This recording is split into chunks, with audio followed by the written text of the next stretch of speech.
Oh, salut tout le monde! Comme vous devez avoir l'habitude, petite promotion en début de vidéo. Alors aujourd'hui, de qui on parle? Eh bien aujourd'hui, on va présenter la chaîne Juliette et Loïc Biodivers. Alors, comme toujours, j'essaie de vous montrer des petites chaînes un petit peu originales qui diffèrent les unes des autres. Hein. On essaie aussi de varier parce que bon, c'est intéressant. Pour vous faire une petite présentation, Juliette, elle est en couple donc avec son mari. Ça fait 22 ans qu'ils sont ensemble. Ils sont établis en Bretagne et ils ont 100 hectares de terre qu'ils cultivent depuis 10 ans selon des principes qui permettent de préserver la biodiversité. Qu'est-ce qu'elle va vous montrer sur cette chaîne? Plein de petites choses. En fait, c'est des vidéos qui sont finalement assez courtes et c'est plein de petites expériences, plein de petits conseils. C'est très rapide, mais c'est très intéressant. Elle montre par exemple de la micro-irrigation dans sa serre, des plantes médicinales, des décoctions de plantes médicinales, des petits conseils sécurité aussi. Alors parce que ça, c'est un point que dont je n'ai pas parlé. Mais Juliette est une survivaliste. C'est-à-dire que si tu viens lui casser les couilles dans sa serre, tu finis en biscotte grillée parce qu'elle a un taser à la ceinture, Juliette. Ça fait 1 million de volts.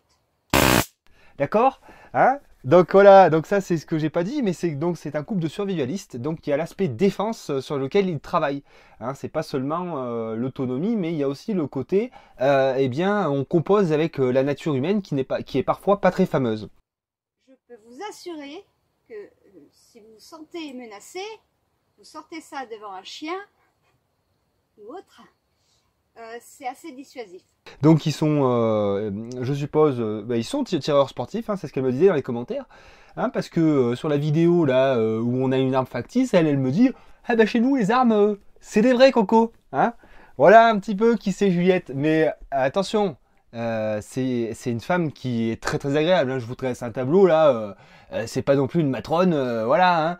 Et non, au contraire, c'est une dame qui a l'air vraiment très très agréable. Toutes ses vidéos, elle a un sourire jusqu'aux oreilles. Voilà.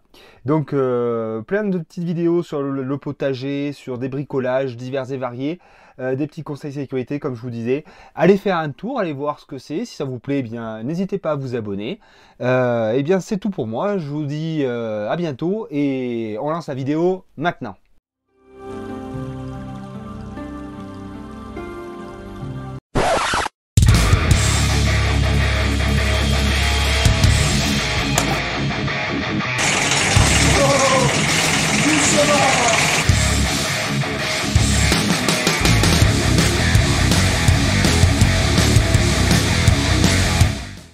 Bon, salut tout le monde. On se retrouve pour un petit épisode de Perme Mazou. Je l'aimais tellement. Alors, qu'est-ce qu'on a aujourd'hui, docteur? Alors, je vous explique. J'étais à la recherche d'une tronçonneuse, une vraie tronçonneuse, parce qu'on m'a fait plusieurs fois, enfin, pas seulement, mais parce qu'on m'a fait la remarque aussi, que j'utilisais une élagueuse pour tout et n'importe quoi. Effectivement, mais bon, c'était le seul matériel que j'avais, il faut que ça avance, alors je fais avec ce que j'ai. Tout en sachant que, évidemment, il faut toujours utiliser le matériel approprié pour ce qu'on fait. C'est quand même beaucoup mieux. Là, j'ai trouvé ça. Alors, je ne l'ai pas trouvé. Hein. En fait, c'est mon voisin qui l'avait en fait en stock. C'est une bécane qui a un problème. En fait, elle pisse l'essence. Donc, forcément, il y a de l'air en fait dans le circuit. Donc, elle ne tient pas en fait. Elle démarre. Si on met un peu d'essence dans la bougie, elle démarre. Mais après, elle cale tout de suite puisqu'il y a de l'air dans le circuit. Donc en fait, il m'a fait payer 100 €. Donc autant vous dire que c'est vraiment pas cher. Donc le modèle c'est une Husqvarna 372 XP. Vous dire la valeur neuve, j'en sais rien du tout, mais 100 € c'est vraiment pas cher. Donc bon bah il faut quand même la réparer hein, parce que le jeu c'est quand même d'avoir du matériel fonctionnel. Donc on va essayer de faire ça. Alors il faut savoir que j'ai jamais démonté une tronçonneuse de ma vie. Je vais faire ça à la wall again.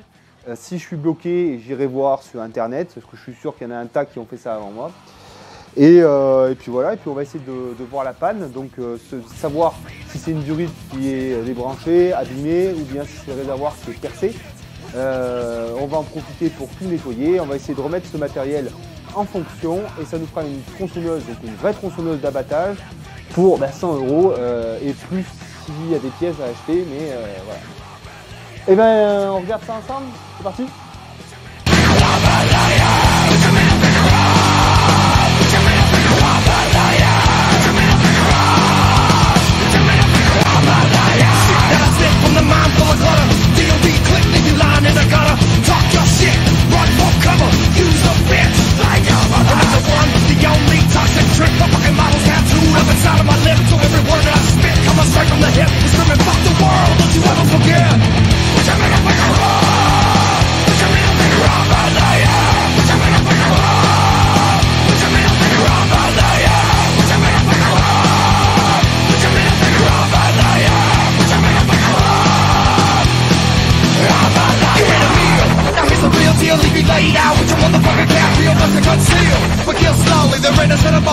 motherfucking hold me. I ain't got no time for the motherfucking city cancels trying to send me off, cause I'm a motherfucking maniac. And nigga is like, yep, I won't stop till I'm done with the boots, relax. On the tip of the tongue, we'll race supreme. The goddamn kings from the bottom to the top and everything in between, fucking money and your fame. Got no time, I guess I wanna hear the bitches screaming out my motherfucking name as we are dying in a flame. Fight all the pain, lost of the game. It's insane, you never maintain. Never refrain with a pistol in your mouth, I bet you're out of the train. Put your man up like a rock. Put your man up like a rock by the air. Put your man up like a rock. Put your man up like a rock by the air. Put your man up like a rock. Put your man up like a rock by the air. Put your man up like a rock. Put your man up like a rock by the air. Rock by the air. Rock by the air. On est arrivé au terme du démontage de la tronçonneuse. La panne a été trouvée. Hein, c'était bien une durite. Alors la durite, en fait, si vous voulez, elle était déjà fendue, en fait. Et là, quand je l'ai démontée, elle m'a fini de péter dans les doigts. Donc ça, en fait, c'est la crépine d'aspiration. Ça, c'est la crépine d'aspiration qu'il y a dans le réservoir. Et ensuite, ça vient au carburateur. Le carburateur qui est là. Ça vient nourrir le carburateur. Voilà. Donc là, ce que je vais faire, moi, c'est que... Hop! Moi, ce que je vais faire, c'est que je vais, à mon avis, changer la crépine, hein, parce qu'elle a l'air quand même bien sale. Changer évidemment la durite. C'est ce qui va faire donc la réparation du bazar. Par contre, comme vous avez vu, hein, c'est... Voilà. Elle a bien servi, la bécane. Elle est dégueulasse de chez dégueulasse. Donc, il y a un gros boulot de nettoyage. Là, je ne vais pas tout démonter parce que déjà, j'en ai démonté pas mal. Et pour tout vous dire, je ne suis pas sûr d'y remonter bien comme il va falloir parce que ne faites pas ça, mais j'y suis allé vraiment comme un sagouin, quoi. Je me suis dit, ah bah tiens, je vais enlever ça, je vais enlever ça, je vais enlever ça, je vais enlever ça, sans trop de méthode. C'est risqué de faire ça, mais on a l'amour du risque. Non, je déconne. Écoutez, voilà, faites les choses de manière peut-être plus rigoureuse. Je pense que c'est mieux. Et moi, je fais comme ça. Écoutez, on verra bien. Je vous dirai si ça s'est bien passé ou pas. Voici quelques jours après. J'ai reçu mes durites. J'ai pas encore reçu ma crépine d'aspiration. Mais bon, j'ai laissé celle d'origine. Alors, tu vois, j'ai changé ma petite durite. J'en ai mis une tuning, mon petit gars. Regarde ça. Regarde ça, ça va pas faire bien avec le spoiler. Avec les jantes en 18 pouces, là, regarde. Oh là là, ça va pas être joli, ça. Jaune fluo. Ah bah là, comme sur la 405 diesel qu'on a fait. T'entends ça? J'ai changé cette petite durite qui était percée. Voilà. Je l'ai remplacée par une que j'ai achetée pas très cher. J'en ai même acheté un lot entier, parce que c'est bien. Moi, quand j'achète quelque chose, je fais pas semblant, tu vois. J'achète pas 5 cm de durite. Hein. J'achète un lot de durite. Comme ça, j'en ai d'avance. Comme ça, tu vois, si j'ai d'autres problèmes, c'est bon. Toujours comme ça, tu as un problème, tu achètes de quoi le réparer dans le futur.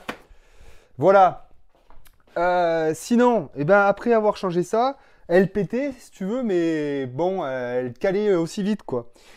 Alors, j'ai fait un démontage du carburateur, j'ai nettoyé chaque filtre, la membrane, il y avait aussi pas mal de petits copeaux de saloperie, quoi. Donc, j'ai tout nettoyé. Ne t'inquiète pas, je te mets des liens de toutes les vidéos que j'ai utilisées pour faire ça. Les mecs expliquent super bien, tout est dans la description, tu regardes. Ils l'expliquent beaucoup mieux que moi, ils le montrent beaucoup mieux que moi. Et comme ça, voilà. Moi, si je te fais ça, c'est juste pour te montrer qu'un gus comme moi est capable de réparer sa tronçonneuse. Donc, si moi je sais le faire, toi aussi tu en es capable. C'est ça le message. Toujours pareil sur cette chaîne, c'est ça le message. Tu peux faire, fais-le. Bon, je remets mon petit filtre à air que j'ai soufflé, évidemment, parce qu'il était plein de copeaux. Elle a fait beaucoup de résineux, elle. Hein. Autant dire qu'elle a été crasseuse. Hein. Je l'ai vraiment nettoyée, j'y ai passé du temps. Avant de la démarrer, donc comme je t'ai dit, je l'ai payé 100 balles. Et mon voisin, en plus de ça, tu vois, il m'a donné de la change. Il m'a donné, alors il faut y nettoyer, mais il m'a donné un réservoir en plus. Hein, ça, neuf, ça vaut 60 €, tu vois. Et un lanceur de mieux. Donc, tu vois, j'ai des pièces de change. Donc, toujours pareil, hein, c'est bien, tu vois, d'avoir un peu de rab. Comme ça, si tu as un problème, tu peux te dépanner aussi sec. Bon, on va peut-être la démarrer maintenant. Tu vas voir ce que ça donne, mon coco.